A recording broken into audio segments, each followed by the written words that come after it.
Assalamualaikum warahmatullahi wabarakatuh. Halo teman-teman dan halo ibu dosen. Perkenalkan saya Jenis Adobirat Meja Utama dan teman-teman saya dari kelompok 5. Baik, terima kasih kami sampaikan kepada Ibu dosen, Ibu Syarifitra MPD sebagai dosen pengampu mata kuliah landasan BK yang telah membantu dan memberikan arahan dan pemahaman dalam penyusunan tugas ini. Baik, izin memperkenalkan diri, saya Putri Melati dan ada Teh Aida dengan Fatimatun Najwa. Kami di sini akan memaparkan materi tentang landasan psikologis. Yang pertama ada pengertian landasan psikologis. Nah, itu tuh suatu landasan yang dijadikan sebagai titik tolak dalam proses pendidikan yang membahas berbagai informasi tentang jiwa atau psikis manusia yang selalu mengalami perkembangan dari bayi hingga usia lanjut, sehingga dapat memudahkan pelaksanaan proses pendidikan. Ada dua tujuan utama menjadikan psikologi sebagai salah satu landasan dalam pendidikan. Yang pertama, agar para pendidik atau calon pendidik memahami pemahaman yang baik tentang situasi pendidikan. Yang kedua, agar para pendidik dan para calon pendidik mampu menyiapkan dan melaksanakan pengajaran dan bimbingan terhadap siswa dengan lebih baik. Nah, landasan psikologis yang digunakan dalam penentu pendidikan di sekolah dasar antara lain itu kayak keberagaman, gaya belajar, karakteristik, permasalahan, potensi, dan keunikan. Ada motif.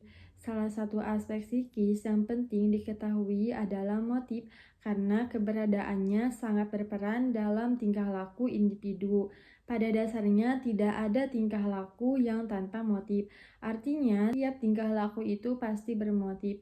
Adapun beberapa pengertian motif menurut para ahli. Yang pertama ada Sartain itu mengartikan motif itu suatu keadaan yang kompleks dalam organisme individual yang mengarahkan perilakunya kepada satu tujuan atau insentif. Yang kedua, J.P. Chaplin mengemukakan bahwa motif itu adalah salah satu kekuatan dalam diri individu yang melahirkan, memelihara, dan mengarahkan perilaku kepada suatu tujuan. Yang selanjutnya ada motif terbagi menjadi dua kelompok. Yang pertama ada motif primer. Nah, motif ini juga disebut juga motif dasar atau motif biologis. Nah, motif ini tuh bersifat narulia atau instinktif.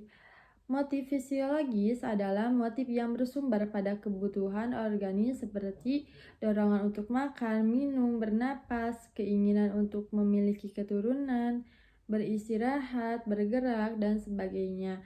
Nah, motif darurat dan dorongan umum pada dasarnya telah ada sejak lahir, namun bentuk-bentuknya yang sesuai dengan perangsang tertentu berkembang karena dipelajari seperti perasaan takut, dorongan kasih sayang, rasa ingin tahu, dorongan untuk melarikan diri, dorongan untuk menyerang, dorongan untuk berusaha. Yang selanjutnya ada motif sekunder. Nah, seringkali disebut juga motif yang diisyaratkan secara sosial karena manusia hidup dalam lingkungan sosial dengan sesama manusia. Nah, motif sekunder ini merupakan motif yang dipelajari dalam arti motif ini dipengaruhi oleh tingkat keperadaban, adat istiadat, dan nilai-nilai yang berlaku dalam masyarakat setempat. Contohnya, dorongan untuk belajar, dorongan untuk mengejar status atau kedudukan, dan dorongan untuk dikenal, dan lain sebagainya. Yang selanjutnya ada konflik. Nah, konflik adalah keadaan di mana individu menghadapi suatu pertentangan batin, suatu kebimbangan, suatu keraguan. Nah, motif mana yang akan diambilnya? Sehubungan dengan hal tersebut, maka konflik itu dapat dibedakan ke dalam 3 jenis, yaitu yang pertama, kondisi mendekat, yaitu kondisi psikis yang dialami individu karena menghadapi dua motif positif yang sama kuat. Contohnya itu kayak misalnya seorang mahasiswa yang harus memilih antara mengikuti ujian akhir semester atau dengan melaksanakan tugas dari kantor tempat kerjanya. Yang kedua, konflik menjauh-menjauh, yaitu kondisi psikis yang dialami individu karena menghadapi dua motif negatif yang sama kuat. Contohnya itu kayak seorang terdakwa yang harus memilih bentuk hukuman yang dijatuhkan. Nah, yang dijatuhkan kepadanya yaitu antara masuk penjara atau membayar uang yang jumlahnya tidak mungkin terjangkau. Selanjutnya ada frustasi, dapat diartikan sebagai kekecewaan dalam diri individu yang disebabkan oleh tidak tercapainya keinginan. Nah, pengertian lain dari frustasi adalah rasa kecewa yang mendalam karena tujuan yang dikehendakinya tak kunjung terlaksana. Adapun sumber yang menyebabkan frustasi mungkin berwujud manusia, benda, peristiwa, keadaan alam, dan sebagainya. Dan adapun Sarlito Wirawan Sarwono mengelompokkannya menjadi 3 golongan, yaitu yang pertama ada frustasi lingkungan, yaitu frustasi yang disebabkan oleh rintangan yang terdapat dalam lingkungan. Yang kedua ada frustasi pribadi, yaitu frustasi yang timbul dari ketidakmampuan orang itu untuk mencapai tujuan. Dengan kata lain, frustasi tersebut timbul karena adanya perbedaan antara keinginan dengan tingkat kemampuannya, atau ada perbedaan antara ideal shape-nya dengan real shape-nya. Yang ketiga ada frustasi konflik, yaitu frustasi yang disebabkan oleh konflik dari berbagai motif dalam diri seseorang. Dengan adanya motif-motif yang saling bertentangan, maka pemuasan diri dari salah satunya akan menyebabkan frustasi bagi yang lain. Nah, reaksi individu terhadap frustasi yang dialaminya berbeda-beda.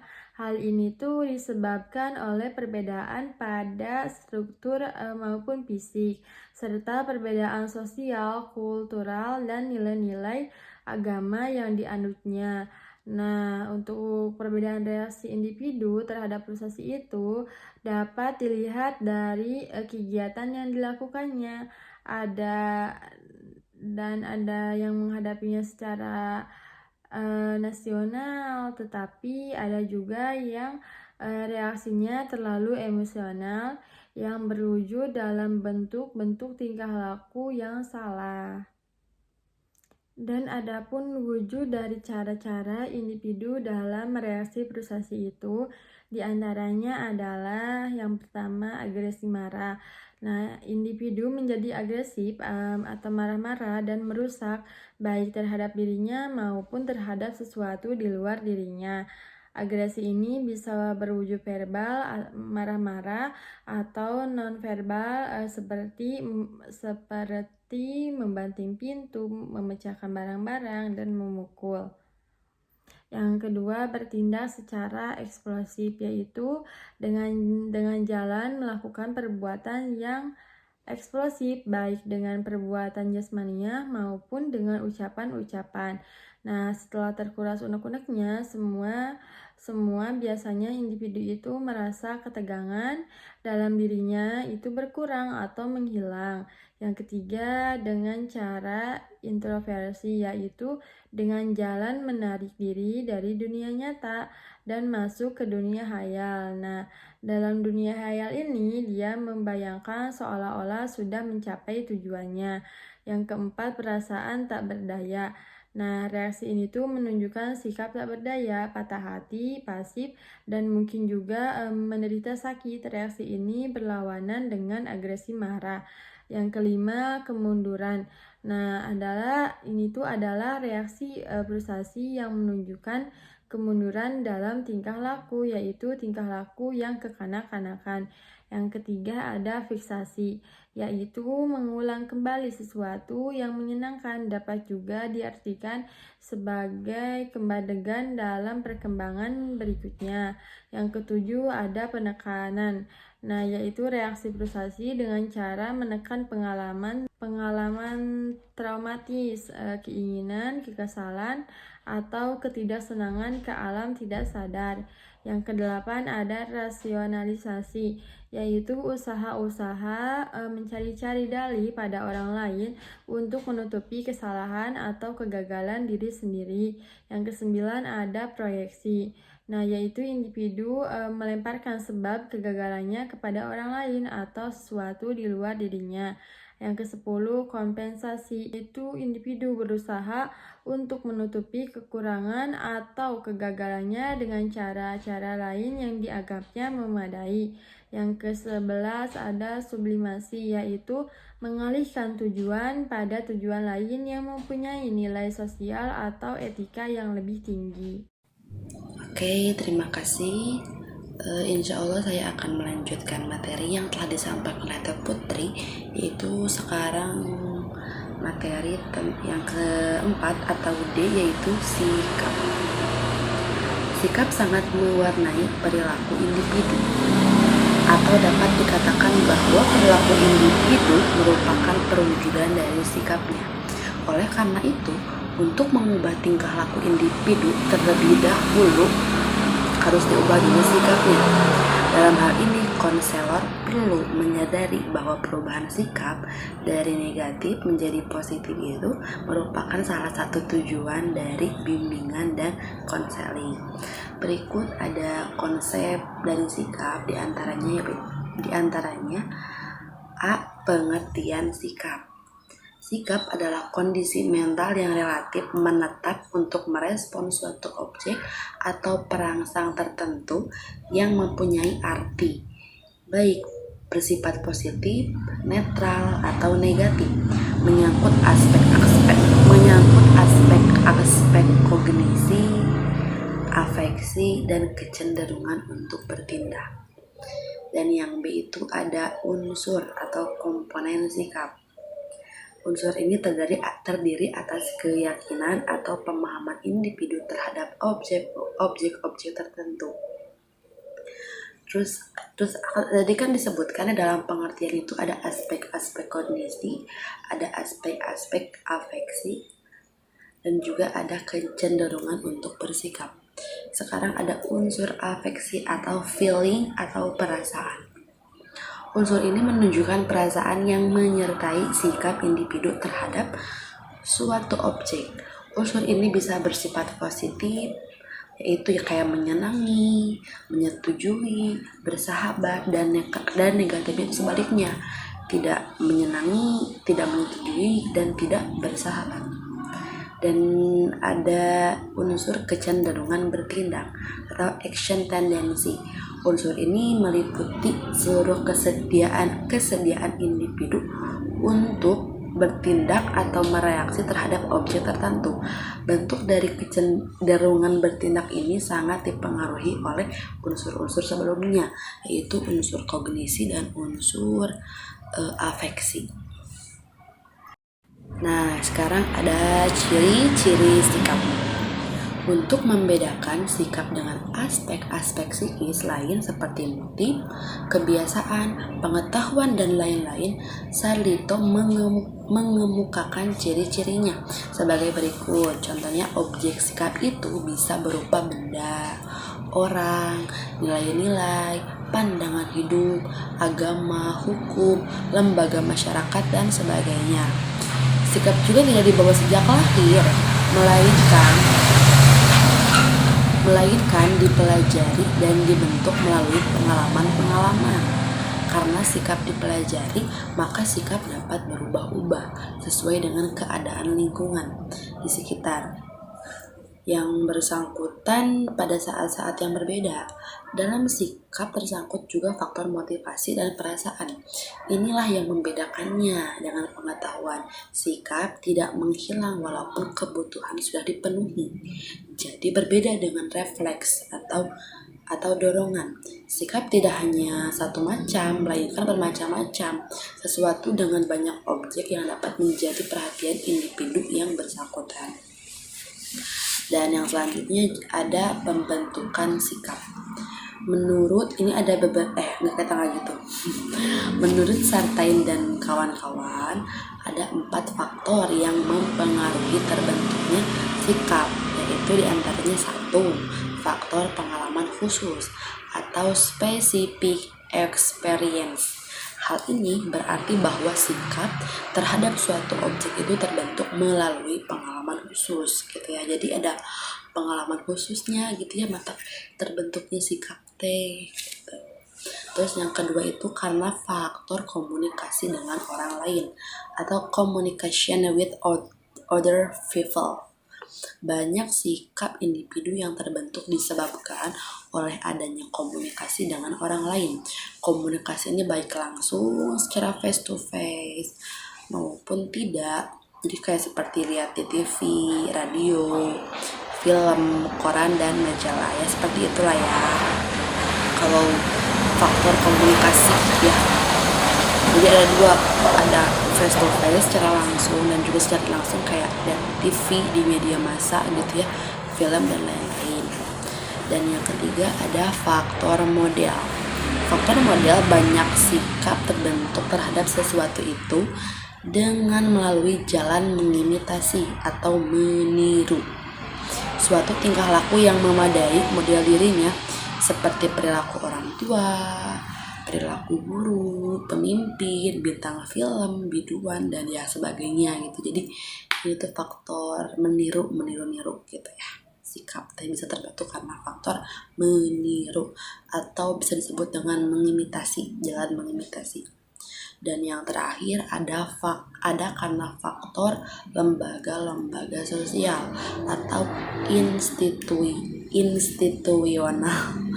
Suatu lembaga dapat juga menjadi sumber yang mempengaruhi terbentuknya sikap. Seperti lembaga keagamaan tuh kayak pengajian, kayak itu pengajian, pondok pesantren kayak gitu. Organisasi kemasyarakatan contohnya kayak Karang Taruna gitu ya, mungkin kan partai politik dan sebagainya. Oke, lanjut. Ini masih tentang materi yang keempat, yaitu sikap. Yang kelima atau ada perubahan sikap. Karena sikap merupakan aspek psikis yang dipelajari, maka sikap itu dapat berubah. Perubahan tidak terjadi dengan sendirinya, akan tetapi dipengaruhi oleh faktor-faktor tertentu. MC Guir mengemukakan tentang teorinya mengenai perubahan sikap. Di antaranya ada 4. Yang pertama, ada pendekatan teori belajar. Pendekatan ini beranggapan bahwa sikap itu berubah disebabkan oleh proses belajar atau materi yang dipelajari. Dan yang kedua, ada pendekatan teori persepsi. Pendekatan teori ini beranggapan bahwa sikap seseorang itu berubah bila persepsinya tentang objek itu berubah. Dan yang ketiga, dari perubahan sikap ada pendekatan teori konsistensi.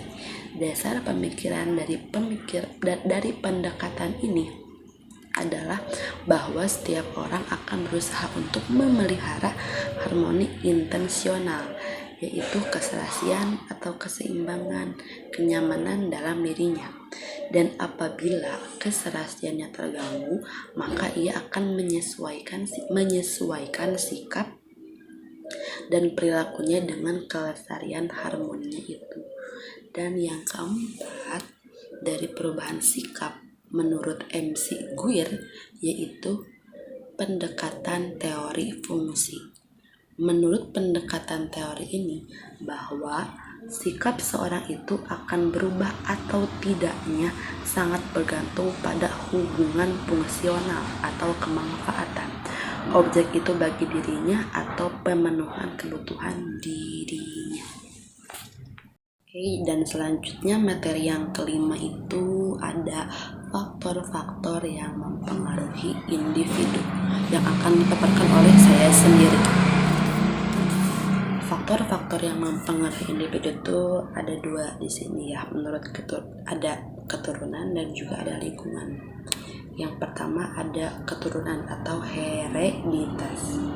Hereditas atau keturunan merupakan aspek individu yang bersifat bawaan dan memiliki potensi untuk berkembang. Seberapa jauh perkembangan individu itu terjadi dan bagaimana kualitas perkembangannya bergantung pada kualitas hereditas dan lingkungan yang mempengaruhinya.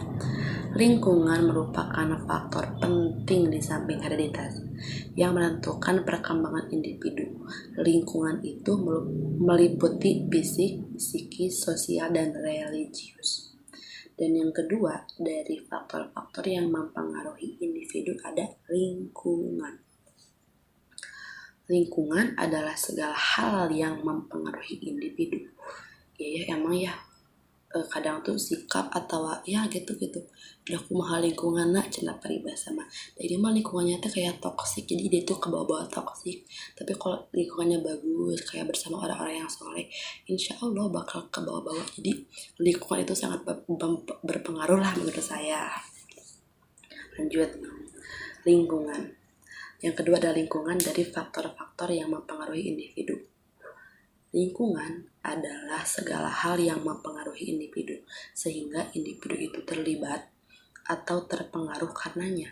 Individu akan menerima pengaruh dari lingkungan, memberi respon pada lingkungan, mencontoh atau belajar tentang berbagai hal dari lingkungan, dan juga dapat dikemukakan bahwa hubungan antara manusia dengan lingkungan itu bersifat saling mempengaruhi. Jadi antara manusia dengan lingkungan itu jadi saling mempengaruhi intinya gitu. Jadi si orang ini kayak gitu karena lingkungannya, jadi lingkungan berpengaruh terhadap individu terhadap individu gitu.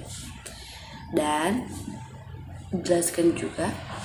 akan dijelaskan juga lingkungan perkembangan yang akan dibahas ini ada menyangkut satu, lingkungan keluarga, dan yang kedua ada lingkungan sekolah. Yang pertama, lingkungan keluarga. Keluarga memiliki peran yang sangat penting dalam mengembangkan pribadi anak. Perawatan orang tua yang penuh kasih sayang dan pendidikan tentang nilai-nilai kehidupan, baik agama maupun sosial budaya yang diberikan merupakan faktor yang kondusif untuk mempersiapkan anak menjadi pribadi dan anggota masyarakat yang sehat. Jadi di antara jadi pendidikan orang tua penting untuk kemajuan si anak gitu. Sebagaimana dijelaskan di atas bahwa lingkungan keluarga itu penting. Karena apa pentingnya? Karena keluarga adalah salah satu yang paling dekat dengan seorang individu gitu. Jadi mungkin yang akan pertama ditiru tuh dari seorang individu tuh dari lingkungan keluarganya dulu, mungkin meskipun gak semua orang begitu, tapi karena keluarga itu yang paling dekat dengan seorang individu, jadi kemungkinan besar akan sangat mempengaruhi terhadap individu itu sendiri. Dan yang kedua adalah lingkungan sekolah. Lingkungan sekolah merupakan lembaga pendidikan formal yang secara sistematik melaksanakan program bimbingan, pengajaran, dan latihan dalam membantu siswa agar mampu mengembangkan potensinya, baik yang menyangkut aspek moral, spiritual, intelektual, emosional, maupun sosial. Tapi jangan sampai sekolah itu dijadikan bengkel oleh orang tua gitu. Jadi kayak di sekolah dikasih didikan baik-baik, datang ke rumah itu jadi kayak rusak lagi gitu. Jadi jangan sampai sekolah itu jadi bengkel untuk si anak. Bukan. Sekolah itu diciptakan bukan buat bengkel atas mentalnya anak-anak, bukan sama sekali. Dan materi yang selanjutnya yaitu masalah perkembangan individu. Tugas-tugas perkembangan merupakan tugas-tugas yang muncul pada periode tertentu dalam rentang kehidupan individu, berkaitan dengan sikap, perilaku, atau keterampilan yang dimiliki oleh individu sesuai dengan usia atau fase perkembangannya. yang meliputi 1. Usia 0 sampai 6 tahun atau bisa disebut dengan usia emas ya, golden age. Ini tuh seperti anak tuh mulai belajar berjalan, memakan makanan padat, berbicara, buang air kecil atau besar ke toilet, mengenal perbedaan jenis kelamin, melakukan hubungan emosional dengan lingkungan, mengenal konsep baik dan buruk, dan norma atau ajaran agama secara sederhana. Mungkin kalau usia 1 sampai 2 tahun tuh kayak masih belajar untuk berjalan, merangkak gitu ya. Nah, jadi kalau untuk berbicara itu kayak umur 3 tahun. Dan di usia ini tuh sangat hati-hati banget deh gitu dah. Soalnya hasil dari didikan di usia ini tuh akan mempengaruhi si individu tuh di kemudian hari. Jadi ya intinya hati-hati aja gitu untuk pendidikan di usia golden age atau usia emas. Dan yang kedua itu ada di usia 7 sampai 12 tahun ini tuh anak-anak itu mulai belajar membentuk sikap positif, belajar bergaul dengan teman sebayanya, belajar keterampilan gitu kayak calistung, baca, tulis, berhitung, belajar mengembangkan konsep gitu kayak agama, ilmu pengetahuan, adat istiadat gitu, mulai mengenal gitu ya sama kayak ilmu-ilmu kayak gitu. Belajar bersikap mandiri ya, biasanya kalau umur 7 mah udah kayak mandi udah sendiri, makan udah sendiri gitu ya di kelas 2 SD-an gitu. Dan yang ketiga itu ada di usia 13 sampai 19 tahun. Di usia ini tuh individu tuh mulai mencapai kemandirian emosional, mampu meninggalkan perilaku dan sikap kekanak-kanakan. Jadi itu udah mulai kayak udah mulai remaja gitu ya, kayak udah mulai ngerti gitu, aku tuh udah dewasa sekarang mah gitu, aku tuh udah gak boleh kayak anak-anak lagi gitu ya. Jadi udah mulai sadar gitu bahwa di usia ini tuh kita harus meninggalkan sifat kekanak-kanakan kita, mungkin seperti itu. Dan belajar bertanggung jawab juga secara sosial, mengembangkan keterampilan intelektual, dan yang terakhir memilih dan mempersiapkan karir. Dan kerasa juga ya sama saya di umur 13 sampai 19 tahun, apalagi di usia 2 aliyah atau 2 SMA gitu ya, kita udah kayak bingung gitu mikirnya, ya Allah nanti kita bakal jadi apa ya, kita bakal gimana ya gitu. Udah pingin aja gitu punya penghasilan sendiri di usia 17, 18, 19 lah gitu. Jadi emang masanya gitu, tadi umur itu emang masanya gitu untuk memilih dan mempersiapkan karir secara secara materi. Dan yang keempat itu di usia 20 sampai 40 tahun, yaitu memperoleh atau mulai memasuki pekerjaan, memilih pasangan hidup, mulai memasuki pernikahan atau mulai berkeluarga ya di umur 20 sampai 40, tapi rata-rata di umur 20-an ya kalau untuk pernikahan itu rata-rata. Dan mengasuh dan mendidik anak, mengambil tanggung jawab sebagai warga masyarakat.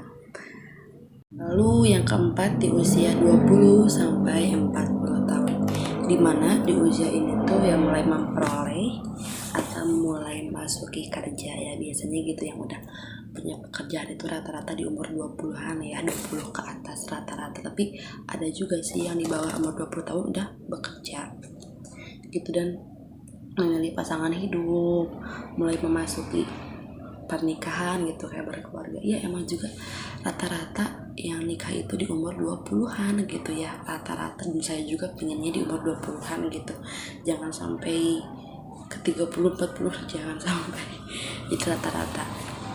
Dan juga mengasuh atau mendidik anak, mengambil tanggung jawab sebagai warga masyarakat. selanjutnya ada di usia 40 sampai 60 tahun, di mana di usia ini itu mencapai tanggung jawab sosial sebagai warga negara, membantu anak remaja beranjak dewasa, menerima perubahan yang terjadi pada fisik gitu kan.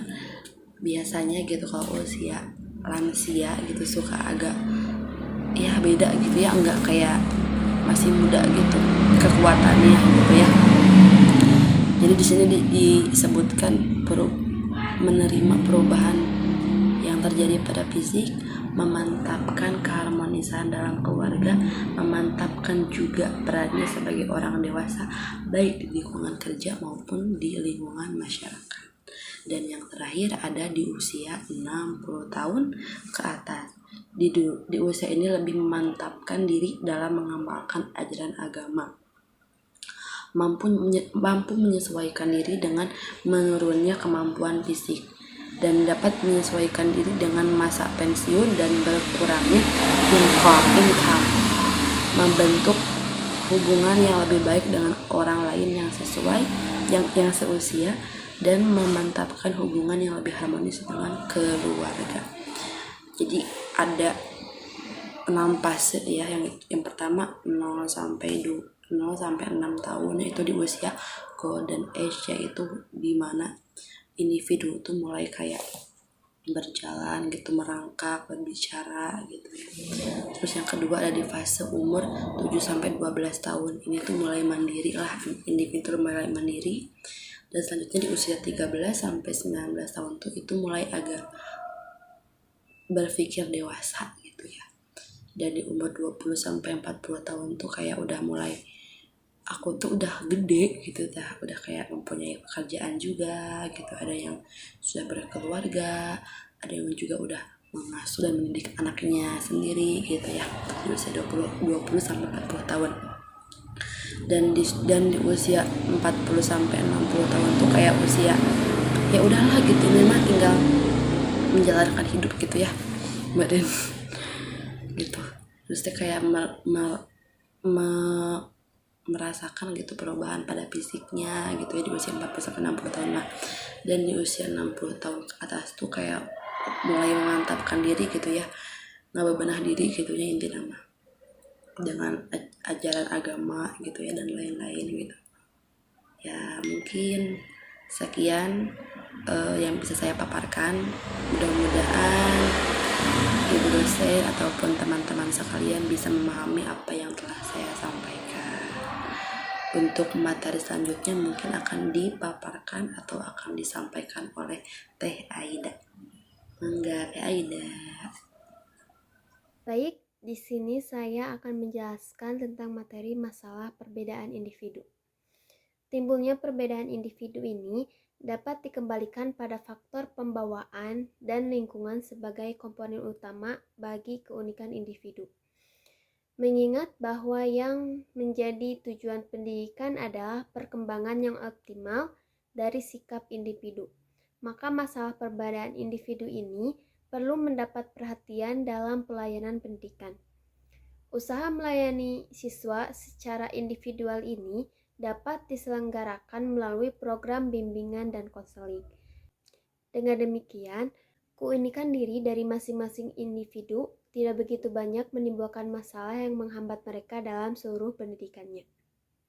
Beberapa segi perbedaan individual yang perlu mendapat perhatian diantaranya perbedaan dalam kecerdasan, prestasi belajar, sikap dan kebiasaan belajar, motivasi belajar, dan temperamen karakter, minat, ciri-ciri fisik, dan cita-cita. Untuk memahami keragaman karakter siswa dapat dilakukan melalui teknik tes psikotes, yaitu untuk menguji kecerdasan, kepribadian, dan minat. Dan ada juga teknik non-tes, meliputi angket, wawancara, observasi, sosiometri, autobiografi, dan catatan anekdot. Solusi dalam mengelola perbedaan individu adalah dengan menerapkan toleransi, empati, dan komunikasi yang efektif. Contohnya saja dalam lingkungan kerja. Jika terdapat perbedaan pendapat antar individu, kita dapat berdiskusi secara terbuka, mendengarkan pandangan orang lain, dan mencari solusi yang mempertimbangkan berbagai sudut pandang. Hal ini dapat membantu menciptakan lingkungan yang inklusif dan produktif.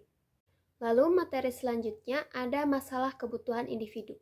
Kebutuhan individu mencakup berbagai hal seperti makan, tempat tinggal, pendidikan, pekerjaan, kesehatan, keamanan, dan aspek-aspek lain dari kehidupan sehari-hari. Beberapa masalah umum yang dapat timbul terkait dengan kebutuhan individu seperti ada kemiskinan, yaitu ketidakmampuan memenuhi kebutuhan dasar seperti makan, tempat tinggal yang layak, dan pakaian. Lalu ada pengangguran, yaitu kesulitan dalam menemukan atau mempertahankan pekerjaan yang dapat memenuhi kebutuhan finansial. Lalu ada akses pendidikan yang terbatas, yaitu tidak dapat mengakses pendidikan yang baik atau kesempatan pendidikan yang memadai. Lalu ada masalah kesehatan, yaitu kekurangan akses ke perawatan kesehatan yang baik atau kondisi kesehatan yang memburuk. Lalu ada perumahan yang tidak layak, yaitu kondisi tempat tinggal yang buruk dan tidak aman. Lalu kekurangan makanan, yaitu kesulitan dalam mendapatkan makanan yang cukup dan bergizi. Lalu ada masalah keamanan, merasa tidak aman di lingkungan tempat tinggal atau kehidupan sehari-hari. Ada isolasi sosial, yaitu kesulitan dalam menjalin hubungan sosial atau merasa terisolasi. Lalu ketergantungan pada narkoba atau alkohol, yaitu masalah kecanduan yang dapat mengganggu kebutuhan individu. Dan ada masalah kesejahteraan mental. Masalah kesejahteraan mental seperti depresi, kecemasan, atau stres yang mengganggu kualitas hidup. Solusinya, dalam kebutuhan kesehatan, penderita alergi makanan harus menjamin keamanan makanan yang dimakannya dengan menanyakan informasi lebih lanjut di restoran atau membawa makanan sendiri. Lalu solusi dalam kebutuhan pendidikan. Anak berkebutuhan pendidikan khusus mungkin memerlukan pendekatan pembelajaran yang disesuaikan. Contohnya, dengan menyediakan guru pendamping atau materi pendidikan yang sesuai. Lalu, ada penyesuaian diri dan kesehatan mental. Kesehatan mental yang baik penting untuk merasa bahagia, produktif, dan dapat berfungsi dengan baik dalam kehidupan sehari-hari. Masalah penyesuaian diri dan kesehatan mental dapat berasal dari berbagai faktor dan dapat mempengaruhi individu secara berbeda. Saya akan menjelaskan beberapa masalah umum yang terkait dengan penyesuaian diri dan kesehatan mental. Lalu ada kecemasan. Kecemasan yang berlebihan dan kronis dapat mengganggu kehidupan sehari-hari, mengarah pada ketegangan fisik dan ketakutan yang berlebihan. Lalu ada gangguan makan. Ini termasuk anoreksia nervosa, bulimia nervosa, dan gangguan makan lainnya yang dapat mempengaruhi kesehatan fisik dan mental. Lalu ada bipolar. Kondisi ini melibatkan perubahan suasana hati antara periode mania, ekstasi, dan depresi atau perasaan sedih. Lalu gangguan stres pasca trauma atau PTSD. Terjadi setelah mengalami peristiwa traumatis dan melibatkan gejala seperti mimpi buruk, kilas balik, dan perasaan stres atau tegang. Selanjutnya ada gangguan masa lalu atau trauma emosional. Pengalaman masa lalu yang traumatis dapat mempengaruhi penyesuaian diri dan kesehatan mental seseorang. Yang terakhir ada konflik dan stres hidup. Konflik interpersonal, tekanan pekerjaan, atau perubahan kehidupan yang signifikan dapat menyebabkan stres yang mempengaruhi kesehatan mental. Beberapa solusi yang akan saya sampaikan. Yang pertama, bicaralah dengan ahli kesehatan mental. Jika kita atau seseorang mengalami masalah kesehatan mental yang serius seperti yang tadi sudah saya sebutkan, depresi, kecemasan, atau gangguan makan, temui ahli kesehatan mental. Seorang terapis atau psikiater dapat memberikan bantuan yang ditargetkan dan dukungan yang diperlukan. Yang kedua, berolahraga secara teratur. Dan yang ketiga, pola makan seimbang.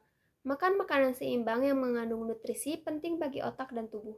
Hindari terlalu banyak mengonsumsi alkohol, kafein, dan makanan cepat saji yang dapat berdampak buruk pada kesehatan mental. Dan yang terakhir, tidur yang cukup. Pastikan kita cukup tidur setiap malam. Kurang tidur dapat menyebabkan masalah kesehatan mental seperti stres dan kecemasan. Masalah belajar bisa berasal dari berbagai faktor, termasuk faktor biologis, lingkungan, atau psikososial. Saya akan menjelaskan beberapa masalah belajar yang umum. Yang pertama ada disleksia. Ini adalah masalah belajar yang sering dikaitkan dengan kesulitan membaca atau mengartikan kata-kata dan mengenali huruf. Penderita disleksia dapat mengalami kesulitan dalam memahami teks tertulis. Penderita disleksia dapat mengalami kesulitan dalam memahami teks tertulis. Yang kedua ada disgrafia. Disgrafia adalah gangguan yang mempengaruhi kemampuan seseorang dalam menulis dengan baik. Individu dengan disgrafia dapat menghadapi kesulitan dalam menghasilkan tulisan yang rapi dan dapat dimengerti. Yang ketiga ada diskalkulia. Diskalkulia adalah masalah belajar yang terkait dengan kesulitan dalam memahami dan menggunakan konsep matematika, seperti penjumlahan, pengurangan, perkalian, dan pembagian. Yang keempat, ada gangguan perhatian dan hiperaktivitas atau ADHD.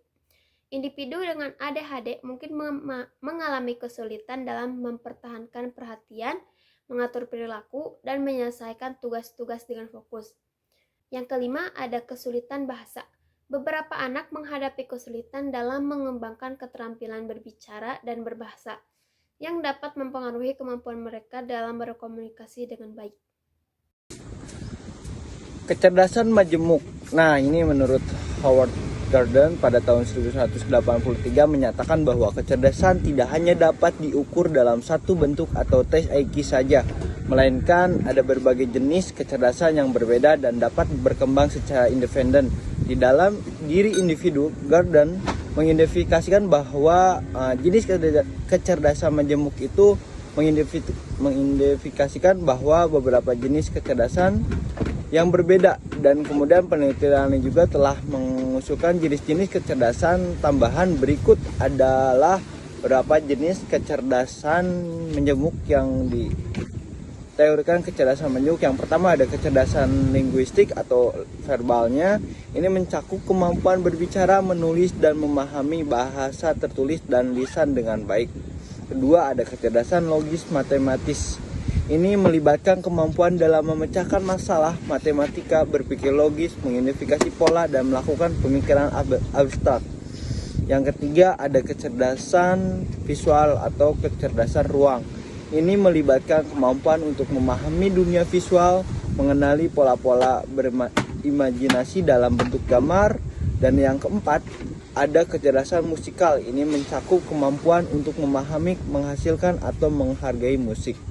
Yang kelima, kecerdasan kinestetik tubuh. Ini melibatkan kemampuan dalam mengontrol gerakan tubuh, koordinasi fisik, keterampilan atletik, organ. Dengan kecerdasan ini sering menjadi atlet, penari, atau aktor. Nah, yang keenam ini ada kecerdasan interpersonal. Ini melibatkan kemampuan untuk memahami dan berinteraksi dengan orang lain, memahami emosional, dan memotivasi mereka juga. Dan ketujuh, kecerdasan interpersonal ini mencakup pemahaman diri sendiri, introspeksi, dan kemampuan untuk mengendalikan emosi dan motivasi pribadi. Dan yang kedelapan dalam kecerdasan majemuk ini, kecerdasan naturalis, atau ini melibatkan pemahaman mengenali dan mengelompokkan makhluk hidup dan objek-objek alam. Yang kesembilan, kecerdasan eksistensial spiritual. Beberapa teori kecerdasan majemuk juga mencakup kecerdasan eksternal dan spiritual yang melibatkan refleksi mendalam tentang makna dan tujuan hidup. Konsep ini telah memberikan pemahaman yang lebih luas tentang variasi dalam jenis kecerdasan yang memberikan dasar untuk pendekatan pendidikan yang lebih inklusif yang mengakui keberagaman potensi individu. Nah, dalam kecerdasan majemuk ini terbagi menjadi 9 kecerdasan. Mungkin teman-teman ada di berapa kecerdasan majemuk ini. Selanjutnya ada kecerdasan emosional. Nah, ini kecerdasan emosional mendapatkan lama menunjukkan bahwa kualitas inteligensi kecerdasan dalam ukuran intelektual atau tata cara kognitif tinggi dipandangkan sebagai faktor yang mempengaruhi keberhasilan seseorang dalam belajar meraih kesuksesan dalam hidupnya.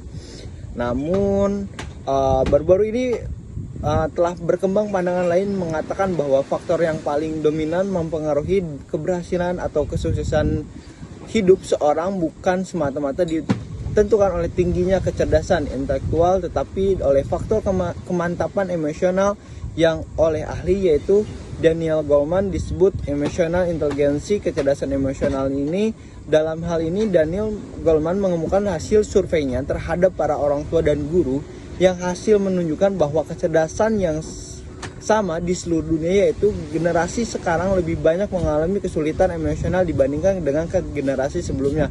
Mereka menampilkan sifat-sifat yang pertama ada lebih kesepian atau pemurung, kedua adalah lebih beringkas dan kurangnya menghargai sopan santun atau attitude. Yang ketiga ada lebih gugup dan mudah cemas dalam hal kesuksesannya. Yang keempat ada lebih impulsif atau mengikuti kemampuan naluri insentifnya tanpa pertimbangan akal sehat dan agresifnya juga. Dan yang selanjutnya ada kecerdasan spiritual. Nah, pada awal pertengahan abad ke-20, IQ intelligence quotient menjadi isu besar di kalangan masyarakat. Nah, kecerdasan intelektual atau rasional ini merujuk kepada kemampuan untuk memecahkan masalah-masalah logis dan strategis. Para ahli psikologi mulai menyusun berbagai tes tersebut diketahui tingkat kecerdasan seseorang yang kemudian dikenal dengan IQ. Seseorang yang memiliki IQ tinggi berarti memiliki kecerdasan yang tinggi.